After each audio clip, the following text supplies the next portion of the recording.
Merci Madame la Présidente. Mes chers collègues, ma question s'adresse au ministre des Outre-mer. Monsieur le ministre, comme vous le savez, jeudi dernier, la Réunion a subi le passage du cyclone tropical intense Garance.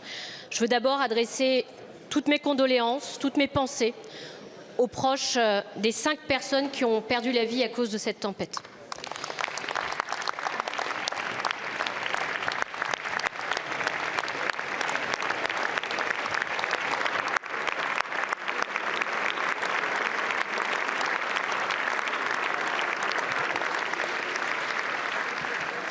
Merci. Les dégâts matériels sont également considérables, particulièrement dans le nord et l'est de l'île.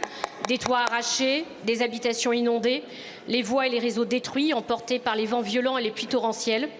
L'ouest et le sud de l'île, relativement épargnés lors du passage de Garance, restent néanmoins très impactés par les conséquences post-cycloniques. De nombreuses familles et des entreprises restent à cette heure privées d'eau et d'électricité, sans aucune information sur les délais de réparation. Ces phénomènes violents, de plus en plus nombreux, n'ont pas épargné la Réunion ces dernières années. Fakir, Batsiraï, Belal, Garance. Et à chaque fois, les mêmes destructions, le même désarroi qui frappe les familles, les entrepreneurs, les agriculteurs. À peine se remettent-ils d'un événement qu'il faut déjà affronter le suivant. Certaines habitations n'avaient pas encore été réparées depuis Belal lorsque Garance a frappé la Réunion. À chaque fois, la mobilisation est totale pour reconstruire, déblayer, réparer. Et je tiens à saluer le travail difficile des secours, les pompiers, les gendarmes, toutes les forces, les agents d'EDF de la Réunion, comme ceux envoyés en renfort.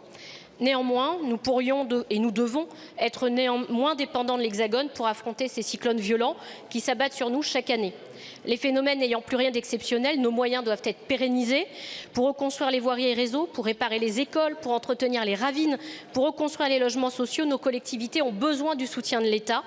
À l'heure des coupes budgétaires, permettez-moi d'être inquiète. À titre d'exemple, avant le passage du cyclone Garance, l'État envisageait de baisser sa participation dans le cadre des contrats PEC et c'était 5 000 emplois qui étaient menacés. Ces mêmes contrats PEC aujourd'hui nettoient, déblaient et réparent. Monsieur le ministre, que comptez-vous annoncer lors de votre passage prochain à La Réunion? Merci beaucoup, ma chère collègue. La parole est à Manuel Valls, ministre en charge des Outre-mer. Madame la Présidente, Madame la députée, à mon tour et au nom du gouvernement, je veux exprimer mes condoléances et apporter notre soutien, évidemment, aux familles des victimes, ainsi qu'à l'ensemble des Réunionnaises et des Réunionnais, qui, une nouvelle fois, ont fait preuve d'une très grande résilience et d'un très grand courage. Et je veux d'ailleurs saluer, parce que malheureusement, vous l'avez souligné, vous êtes habitués, si on s'habitue à cela, je ne sais pas et je ne le crois pas, à ce type d'événements naturels. Les Réunionnais étaient une nouvelle fois préparés, ont fait preuve d'un très grand courage et d'une très grande force collective admirable. Vous l'avez rappelé, je vous en remercie, les services de l'État, notamment sous l'impulsion du ministre de l'Intérieur et du ministre de la Défense, ont été mobilisés. Ce travail se poursuit évidemment sur le terrain, je pense à l'engagement des agents d'EDF. Dès jeudi, donc, je serai à La Réunion pour être aux côtés de la population, des élus locaux et des équipes de secours. Nous ferons un état des lieux précis, des actions prioritaires pour soutenir les habitants sinistrés de l'île et permettre la reconstruction économique et notamment dans le secteur de l'agriculture, vous l'avez souligné.